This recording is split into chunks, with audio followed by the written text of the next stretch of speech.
Hello दोस्तों, आप सभी का अपने YouTube channel study with Danish sir पे स्वागत है। आज का हमारा टॉपिक रहेगा, और चूँकि ये इंडियन पॉलिटी का फर्स्ट लेक्चर रहेगा, ठीक है, तो ये सीरीज पे हम लोग सिर्फ और सिर्फ कॉन्स्टिट्यूशन के बारे में पढ़ेंगे, संविधान के बारे में। तो ये आज का हमारा फर्स्ट टॉपिक रहेगा, जो कि रहेगा पॉलिटी का। इससे पहले हम नागपुरी भी पढ़ा रहे थे, और क्या बोलते हैं पेपर 1 के लिए हम झारखंड का ये क्या बोलते हैं हिस्ट्री का, ज्योग्राफी का, और साथ में पॉलिटी का भी स्टार्ट किया, और साथ में साइंस का, जनरल साइंस का भी।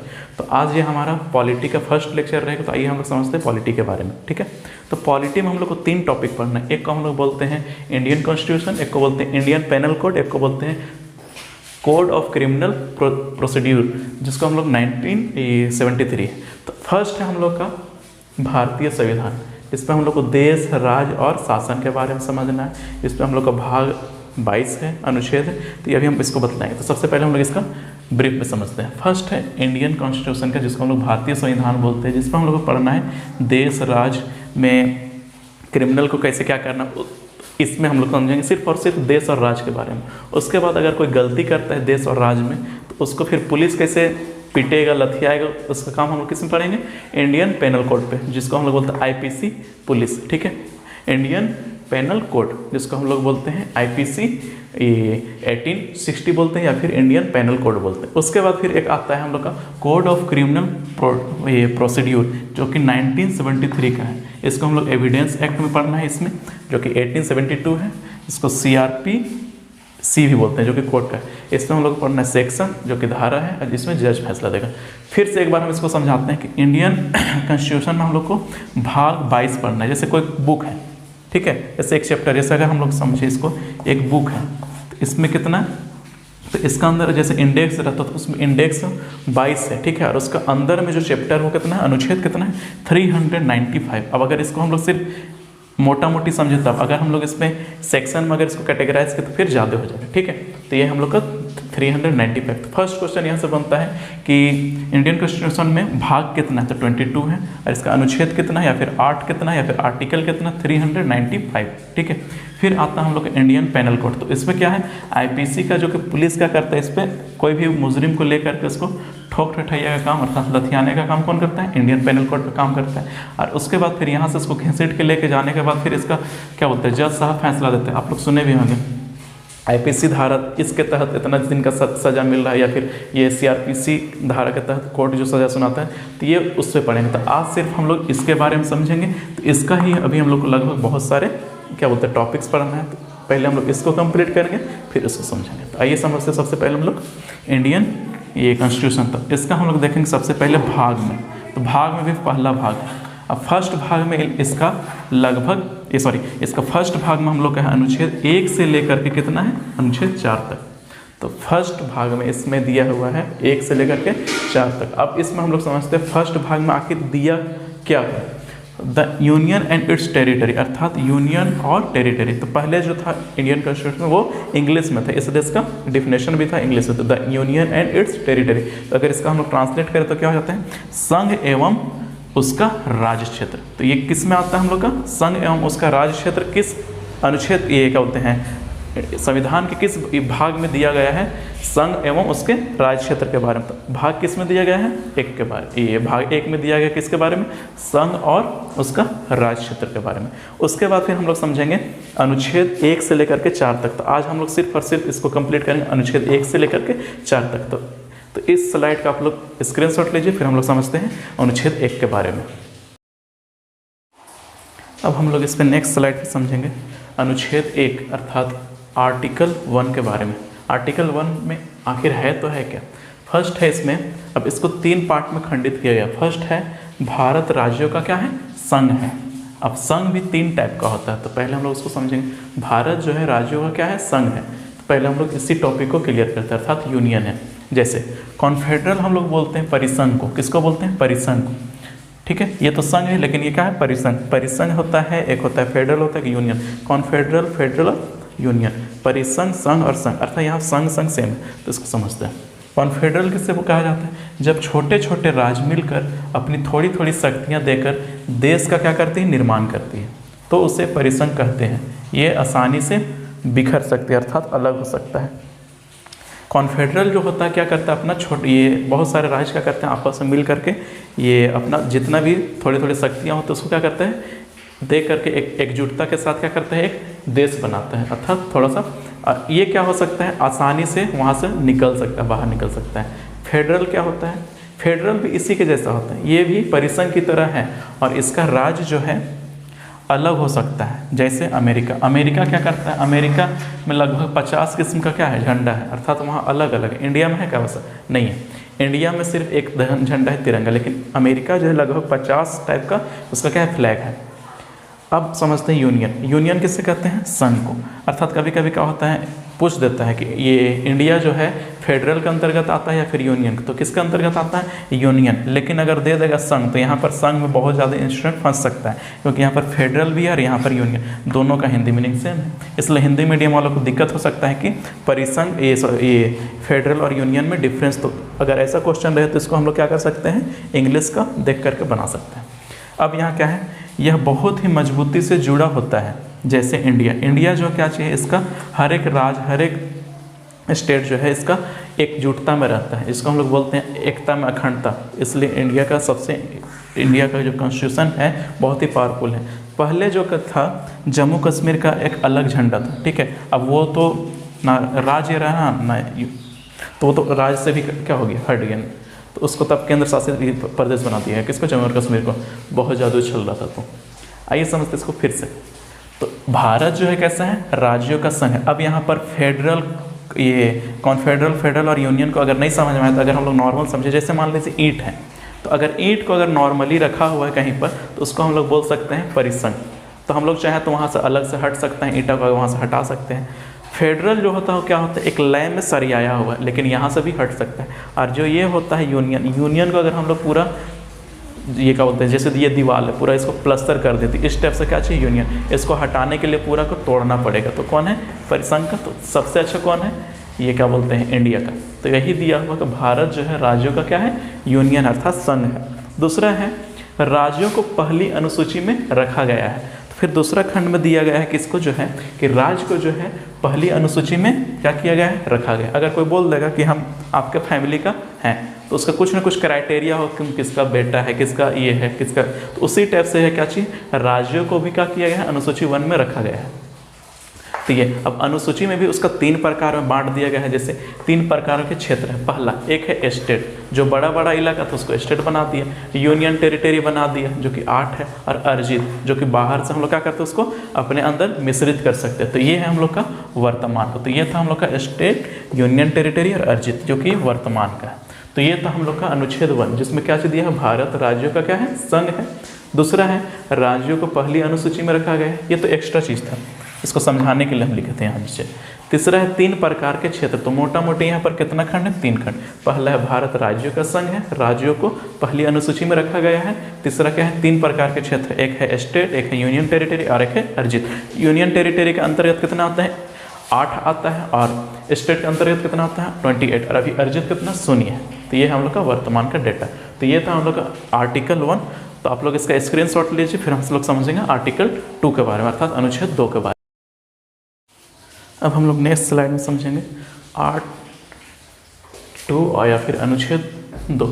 अनुच्छेद दूसरे में क्या चीज़ है उसको हम लोग समझते हैं। तो दूसरा अनुच्छेद बोलता है संसद राष्ट्रपति के पूर्व अनुमति अर्थात सूचना पर किसी विदेशी राज्य को भारत में मिला सकती है।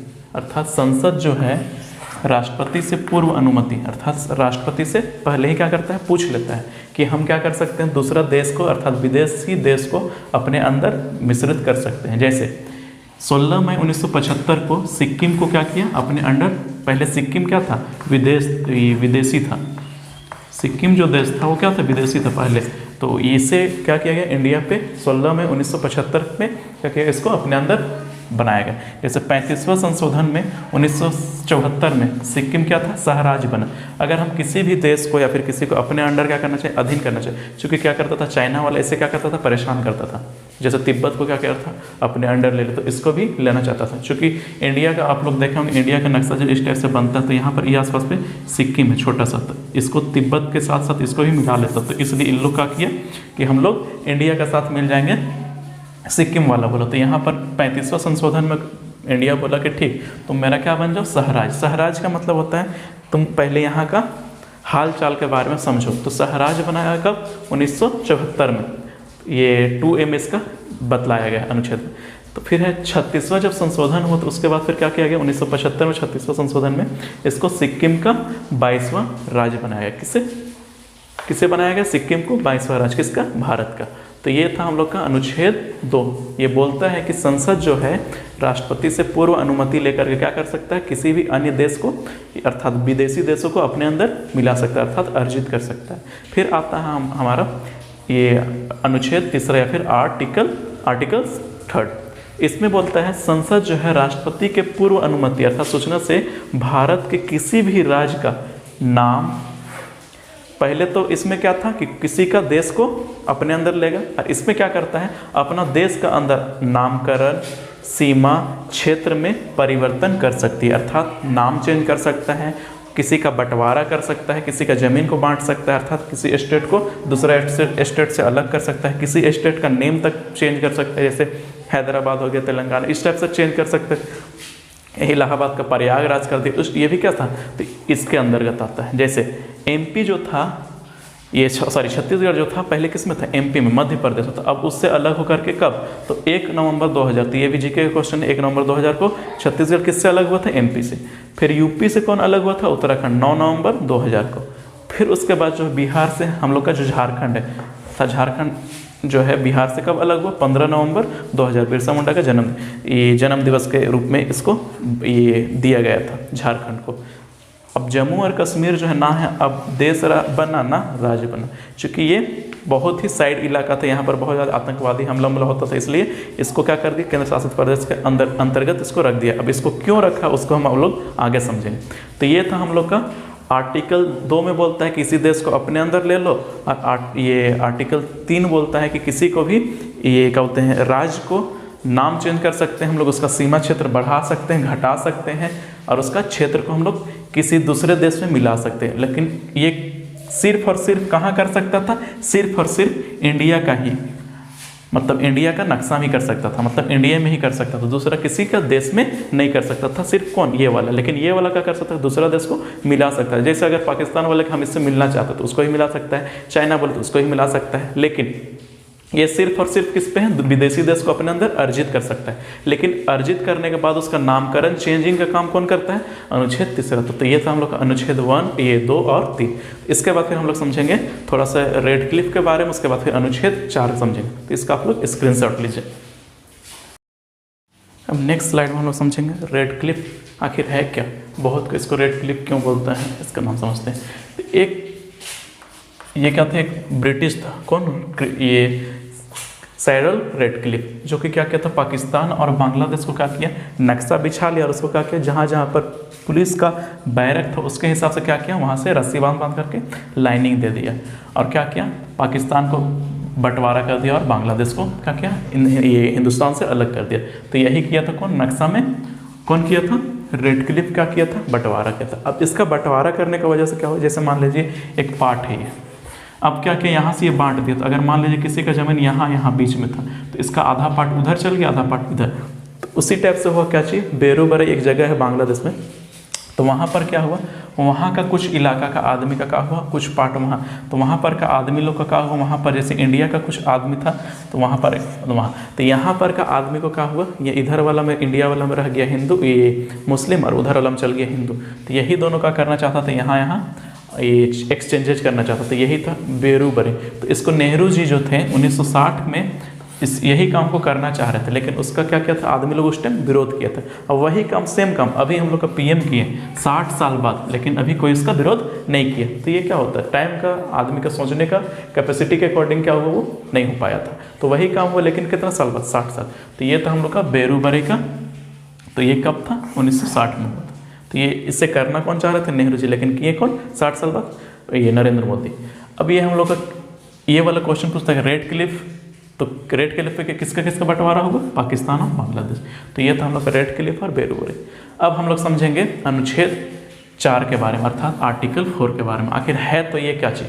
तो इसमें दिया अनुच्छेद 2 तथा 3 में, अर्थात 2 और 3 क्या था, दूसरा अनुच्छेद था हम लोग का कि किसी भी देश को क्या करो, अपने अंदर शामिल कर लो, और तीसरा अनुच्छेद क्या था, अपने अंदर ला करके उसका छेड़छाड़ करके उसका नाम चेंज कर सकते हो, साथ में उसका क्या बोल सकते हैं, उसका एरिया चेंज कर सकते हो, तो इस टाइप का काम कर सकते हैं हम अनुच्छेद 3 में, और इसका 2 में क्या उसको शामिल कर सकते हैं। तो अगर ये दोनों का संशोधन को 368 के क्या किया, बाहर रखा गया। अब 368 क्या था उसको समझते हैं। तो 368 जो था ये आर्टिकल का, ये संशोधन में क्या है कि इसमें ये राष्ट्रपति जो होता है उसका सिग्नेचर जो होता है बहुत ही ज़्यादा क्या होता है, मस्ट होता है। तो क्या किया गया, इसको वहाँ से पहले से हटा दिया। बहुत चालाक था, इसको क्या किया 368 को पहले क्या किया, अनुच्छेद 2 और 3 का संशोधन के लिए क्या किया, उसको हटा दिया। अब इसका हिडन फैक्ट क्या है, अर्थात नाम का चेंज करण या फिर किसी देश को अपने अंदर मिलाने के लिए क्या क्या कर सकता है और कौन कर सकता है। पहला 50% बहुमत होना चाहिए संसद में, अर्थात 50% क्या होना चाहिए, इसका बहुमत होना चाहिए। और ऐसे भी वोट जो जीतता हो तो उसका तो लगभग हो ही जाता है 50%। अगर 547 सीट है तो उसका लगभग 270-71 तो आ ही जाता है, तो आदमी का तो ऐसे ही 50% हो जाता है। दूसरा, राष्ट्रपति इस पर बात ही नहीं कर सकता। क्यों? क्योंकि राष्ट्रपति से तो पहले ही अनुच्छेद में बोला था कि हम लोग इससे पूर्व अनुमति ले सकते हैं, अर्थात सूचना दे करके करते हैं, इसलिए कुछ नहीं कर सकता है। इसको बस खाली कठपुतली के जैसा नचाता है, किसको, राष्ट्रपति, बस ये नाम के लिए खाली पद होता है इसका राष्ट्रपति का। दूसरा है, तीसरा, अनुसूची 1 से 4 तक भी इससे क्या होगा, प्रभावित होगा ही, क्योंकि यहाँ क्या चाहिए, 2 और 3 का अंदर क्या कर छेड़छाड़ कर सकते हैं। तो ये था। तो अगर हम लोग इसको मोटा मोटी समझे तो भाग 1 में है क्या चीज़, तो 1 से 4 तक आर्टिकल है, और उसमें क्या है, पहला में संघ जो कि यूनियन है, दूसरा विदेशी राज्य को क्या करो, अपने अंदर अर्जित करो, तीसरा क्या है, विदेशी राज्य को अर्जित करो या फिर नहीं तो अपने राज्य के अंदर, ये विदेशी राज्य को अपने अंदर करने के बाद उसका नामकरण चेंज कर सकते हैं, उसको किसी राज्य के साथ मिला सकते हैं। तो अगर चाहे तो हम लोग गुजरात को अरुणाचल प्रदेश को दे सकते हैं, ऐसा भी कर सकते हैं, लेकिन किस पे, आर्टिकल 3 पे, अर्थात अनुच्छेद 3 पे। और उसके बाद फिर चौथा आर्टिकल पे हम लोग का साधारण बहुमत। तो ये था हम लोग का अनुच्छेद 1 से लेकर के 4 तक का। तो आई थिंक आप लोग को समझ में आया होगा। अगर आया होगा तो मेरे चैनल को लाइक करें, सब्सक्राइब करें और शेयर करें। तो इस वीडियो पर हम लोग इतना ही समझते हैं, फिर हम लोग मिलेंगे नेक्स्ट वीडियो पर जिस पे हम लोग समझेंगे आर्टिकल 4 के बाद का। ठीक है, तो till then bye, take care.